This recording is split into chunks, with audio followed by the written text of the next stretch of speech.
Welcome back. Bulletin का आगाज करेंगे। सबसे पहले आपको बताएं, आईनी तरमीम 25 अक्टूबर के बाद की गई तो खदशा है नहीं करने दी जाएंगी।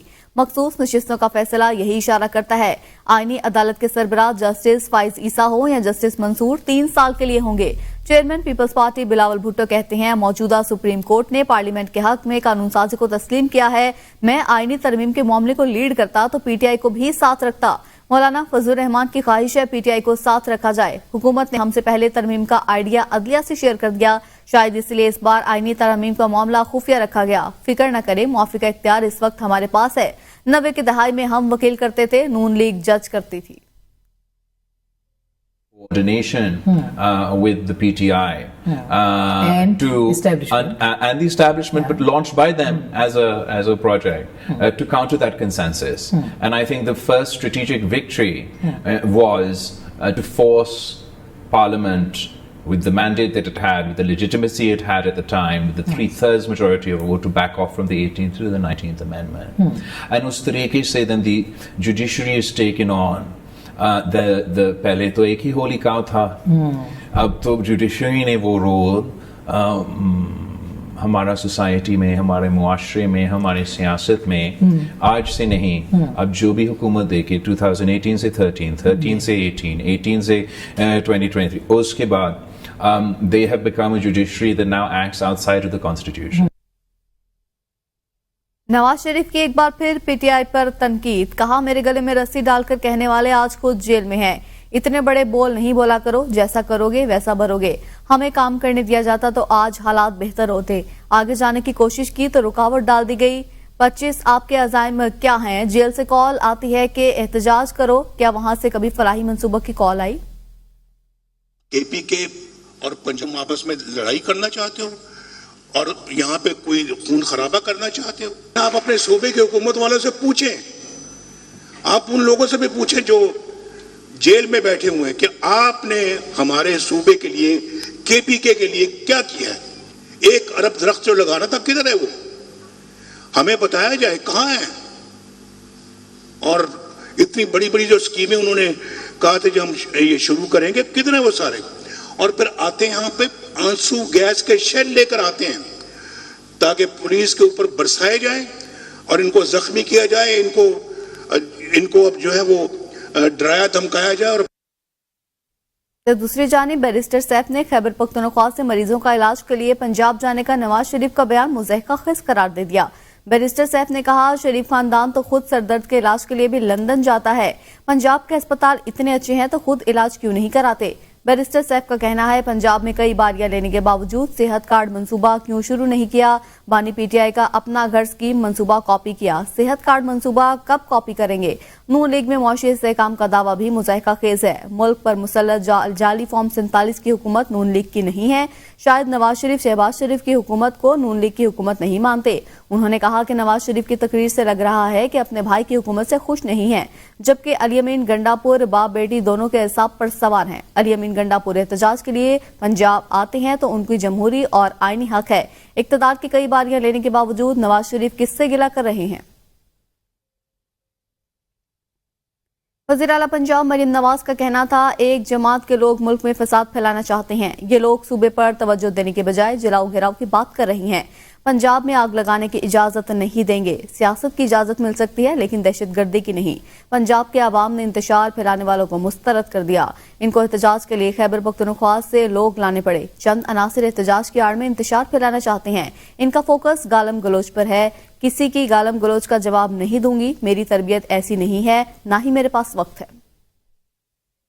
अभी भी कुछ लोग इंतशार फैलाने में मसरूफ हैं। अपने सूबों की आवाम की खिदमत में रखें। उनका पूरा फोकस है वो गालम गलोच पे, घेराओ, जलाओ, आग लगा दो, मार दो, मर जाओ, पुलिस वालों के सर फाड़ने पे। बिल्कुल सियासी एक्टिविटी करने की इजाजत होनी चाहिए। धरने की, फसाद की, जो घेराओ, जलाओ, इंतशार, फितना की सियासत है वो अपना दम तोड़े। आगे बढ़ेंगे। सुप्रीम कोर्ट ने आर्टिकल 63A की तशरीह से मुतालिक नजरसानी अपीलों पर समाअत के लिए बेंच की तश्कील पर एतराज मुस्तरद कर दिया। अदालत ने अली जफर की इस्तदा मंजूर करते हुए बानी पीटीआई से मुलाकात की इजाजत दे दी। इस्लामाबाद से बशारत राजा की रिपोर्ट देखिए। रजिस्ट्रार की जानिब से 63 तफसीली फैसले से मुतल्लिक रिपोर्ट पेश की गई। जस्टिस जमाल मंदोखेल ने सुप्रीम कोर्ट बार के वकील से इस्तफसार किया कि ये कोई आम बंदे का केस नहीं था। क्या सुप्रीम कोर्ट बार को भी पता नहीं था नजरसानी कितनी मुद्दत में दायर होती है? वकील शहजाद शौकत ने जवाब दिया कि मफाद आमा के मुकदमात में नजरसानी की ताखीर को नजरअंदाज किया जा सकता है। बैरिस्टर अली जफर बोले कि मैं एक बयान देना चाहता हूँ, जिस पर चीफ जस्टिस ने रिमार्क्स दिए कि अदालत में बयान नहीं गुजारिशात सुनते हैं। बयान 7 वाली इमारत पार्लियामेंट में जाकर दें। ये बताएं नजरसानी फैसले के खिलाफ होती या इसकी वजूहात के खिलाफ होती। बैरिस्टर अली जफर ने कहा कि कल के दलाइल बहुत मीठे थे, लेकिन आज मैं तल्ख दलाइल दूंगा। बानी पीटीआई से मुशावरत के लिए दरखास्त दायर की जो मंजूर नहीं की गई। आप मेरी बानी पीटीआई से मुलाकात की दरखास्त को मुस्तरद कर रहे हैं। मुझे यकीन था कि आप दरखास्त मंजूर नहीं करेंगे। बैरिस्टर अली जफर ने बेंच की तश्कील पीटीआई रहनुमा बैरिस्टर अली जफर ने अडियाला जेल में बानी पीटीआई से मुलाकात की। बानी पीटीआई और बैरिस्टर अली जफर की मुलाकात कॉन्फ्रेंस रूम में कराई गई। जराये के मुताबिक बैरिस्टर अली जफर की बानी पीटीआई से मुलाकात 30 मिनट तक जारी रही। आर्टिकल 63 नजरसानी केस से मुतालिक बानी पीटीआई से मुशावरत की गई। वाज़ेह रहे कि सुप्रीम कोर्ट ने बैरिस्टर अली जफर को बानी पीटीआई से मुलाकात की इजाजत दी थी। Chairman Pakistan peoples party Bilawal Bhutto Zardari ने कहा है कि 25 अक्टूबर से पहले तरामीम हो जाए तो मामला पुरअमन तौर पर हल हो जाएगा। बाद में भी हो सकती हैं, लेकिन फिर आमने सामने की सूरत हाल हो सकती है।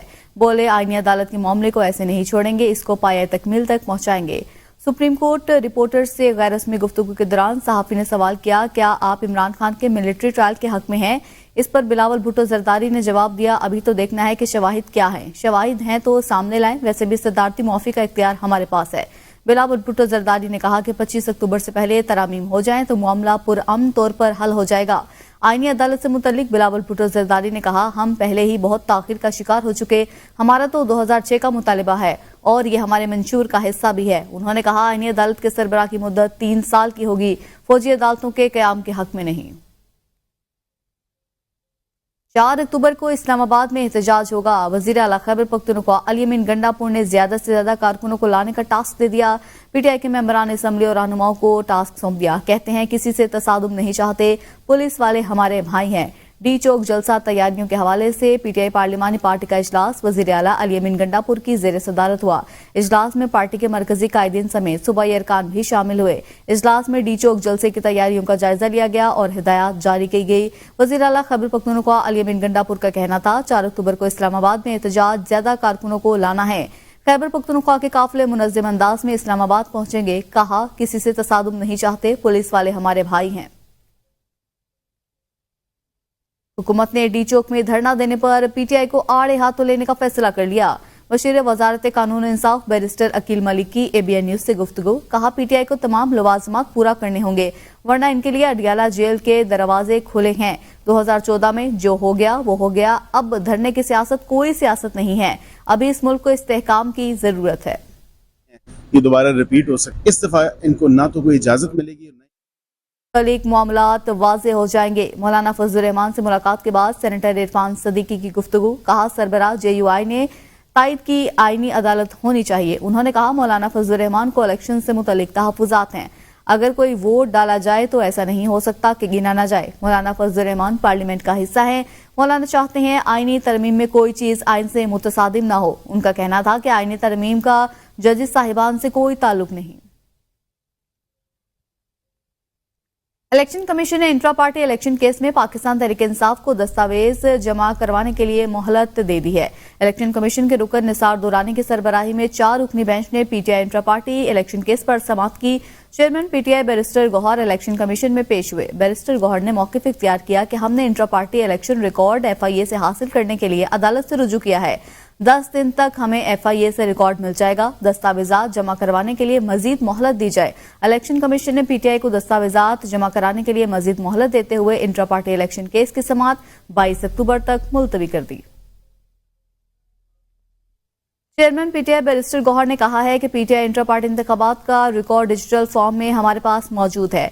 एफआईए हमारे मरकजी दफ्तर से सारा रिकॉर्ड ले गई। उन्होंने मजीद कहा इलेक्शन कमीशन से दरख्वास्त की एफआईए को रिकॉर्ड देने की हिदायत दें।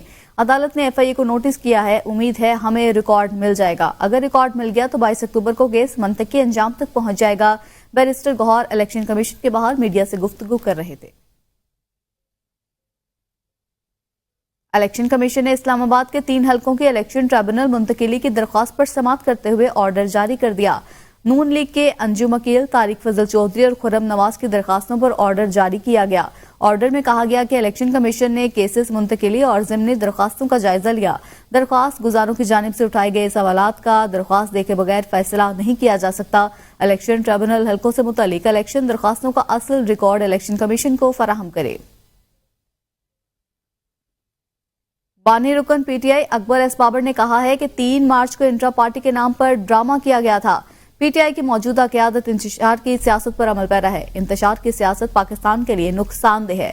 Adiala jail P T I کا کیمپ آفس بنی ہوئی ہے۔ کیا یہ سہولت باقی قیدیوں کو بھی ہے؟ بانی پی ٹی آئی کی تنہا مل رہی ہے کیا ان کو یہ سہولت؟ ان کا مزید کہنا تھا کہ ایس سی او کانفرنس کے انعقاد کی راہ میں رکاوٹ ڈالنے کی سازش کی جا رہی ہے۔ یہ بار بار انٹرا پارٹی الیکشنز کے نام پہ ایک ڈھونگ رچاتے ہیں، اور جو تازہ ترین ہے وہ مارچ 3 کو انہوں نے رچایا۔ ایسے لگتا ہے کہ یہ اڈیالہ جیل نہیں ہے بلکہ پاکستان تحریک انصاف کا کوئی مرکزی دفتر ہے۔ اب یہ کس قانون کے تحت ہے، کس قاعدے کے تحت ہے، کون سا جیل مینول اس کی اجازت دیتا ہے، اور یہ امتیازی سلوک کیوں ہو رہا ہے؟ کیا باقی قیدیوں کو یہ سہولیات حاصل ہے؟ ہم یہ سمجھتے ہیں کہ اگر قانون پاس کرنا ہے قانون پاس کریں، اگر کوئی آرڈیننس پاس کرنا ہے تو آرڈیننس پاس کرے کہ جب اسلام آباد میں جو کہ دارالخلافہ ہے کوئی اہم شخصیت غیر ملکی یہاں پاکستان تشریف لائیں، یا کوئی اہم کانفرنس جیسے کہ آنے والے دنوں میں کانفرنس ہونے جا رہی ہے، تو قانوناً اسلام آباد کیپٹل ٹیریٹری میں کسی قسم کے جلوس جلسے دھرنے پہ پابندی ہونی چاہیے۔ امیر جماعت اسلامی حافظ نعیم الرحمان نے چترال میں جلسہ عام سے خطاب کرتے ہوئے آئی پی پیز کی جانب سے عوام کا خون چوسنے، ملازمین پر ناجائز ٹیکسز کے نفاذ اور مہنگائی کے خلاف تحریک چلانے کا اعلان کر دیا۔ امیر جماعت اسلامی نے کہا 7 اکتوبر کے بعد آئی پی پیز کے خلاف ملک گیر تحریک شروع کر دی جائے گی۔ آئی پی پیز کے حوالے سے ملک بھر میں ریفرنڈم کیا جائے گا۔ اگر حکومت نے ہمارے مطالبات نہیں مانے تو ہم مشترکہ طور پر بجلی بلوں کی ادائیگی نہیں کریں گے۔ پاکستان ملیشیا 2 طرفہ تعلقات میں نئے باب کا آغاز۔ وزیراعظم شہباز شریف کی دعوت پر ملیشین وزیراعظم 3 روزہ دورے پر پاکستان پہنچ گئے۔ وزیراعظم شہباز شریف نے نور خان ایئر بیس پر معزز مہمان کا پرتپاک استقبال کیا۔ پاک فوج کے چاقو چوبند دستے نے ملیشیا کے وزیراعظم کو سلامی دی۔ روایتی لباس میں ملبوس بچوں نے ملیشیا کے وزیراعظم کو پھول پیش کیے۔ اس موقع پر وزیر خارجہ اسحاق ڈار، جام کمال خان اور عطا تارڑ بھی وزیراعظم کے ہمراہ موجود تھے۔ ملیشیا کے وزیر اعظم داتو سری انور ابراہیم صدر آصف زرداری سے ملاقات کریں گے۔ دورے کے دوران دونوں ممالک کے درمیان شراکت کے حوالے سے اہم پیش رفت ہوگی۔ وفد پاکستانی کاروباری شخصیات اور سرمایہ کاروں سے ملاقات کرے گا۔ ملیشیا کے وزیر اعظم پاکستان ملیشیا بزنس فورم میں شرکت بھی کریں گے۔ وزیر اعظم شہباز شریف سے ممتاز اسلامی اسکالر ڈاکٹر ذاکر نائک کی ملاقات ہوئی۔ وزیر اعظم نے پاکستان آمد پر ڈاکٹر ذاکر نائک کا خیر مقدم کیا اور ان کے لیے نیک خواہشات کا اظہار کیا۔ وزیر اعظم نے کہا کہ اسلام امن کا دین ہے اور آپ اسلام کا صحیح پیغام لوگوں تک پہنچا کر ایک انتہائی اہم فریضہ سر انجام دے رہے ہیں۔ مجھے یہ جان کر انتہائی خوشی ہوئی کہ آپ کا بیٹا بھی آپ کے نقش قدم پر چل رہا ہے اور دین اسلام کی خدمت کر رہا ہے۔ وزیر اعظم نے 2006 میں ڈاکٹر ذاکر نائک سے اپنی پہلی ملاقات کا بھی ذکر کیا۔ اس موقع پر ڈاکٹر ذاکر نائک نے وزیر اعظم سے اپنی گفتگو میں کہا، میں نے 1991 میں پاکستان کا پہلا دورہ کیا تھا اور ابھی تک اس کی یادیں تازہ ہیں۔ انہوں نے کہا کہ پاکستان دنیا کا واحد ملک ہے جو اسلام کے نام پر بنا۔ اگر ہم اسلام کے راستے پر چلیں گے تو کامیاب ہوں گے۔